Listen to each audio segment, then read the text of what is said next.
আমাদের বাংলাদেশে কিছু ব্যক্তিদেরকে মরার পরে জিজ্ঞাসা করবে, তোমরা বাংলাদেশে কী করছো?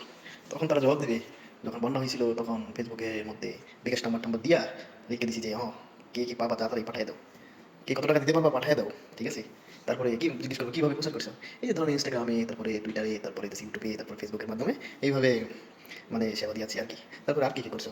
তখন বলবে যে যখন এই যে আগুন লাগছিল তখন আবার মনে করেন যে ফেসবুকের মাধ্যমে বিকাশ নাম্বার টাচ বাংলা মানে যত বিকাশ নাম্বার আছে আর কি, যত লেনদেনের মধ্যে সেগুলো নাম্বার দিয়ে ধরে ধরে রাখছি, দিয়ে রাখছি, তোরে ফোন দিছি, এই তাড়াতাড়ি টাকা পাঠানো, নয়তো আগুন নিবানো যাবে না, তাড়াতাড়ি। জিজ্ঞেস করবো আর কি করছো। তারপরে এই যে বন্যা যখন হয়, বন্যার মধ্যে মনে করেন যে পানি যখন হয়ে যায়, মানুষের যখন সমস্যা হয়, তখন আমরা আবার ফেসবুকের মধ্যে দিয়ে দিই, নাম্বার দিয়ে দিই, তখন আমার অনেক জায়গা থেকে সাহায্য যা হয় সেগুলো দিয়ে মনে করেন যাবো ফেসবুকের মাধ্যমে আবার করে দিই, যাতে বাংলার কাছে পৌঁছাই দিই। তারপরে মনে করেন আবার জিজ্ঞেস করবো যদি বন্যা না হচ্ছে তখন কি করছো? এই যে মাঝে মাঝে যখন যে চৈত্র মাস, তখন তার ব্যবসা বাণিজ্য আমার খুবই খারাপ চলে, তখন কি করবো? তখন ইন্ডিয়াতে মেল ফেল করছি, বুঝলে যে আপনাদের ফারাক কেমন আছে, ফারাক কেমনটা চাই দেন।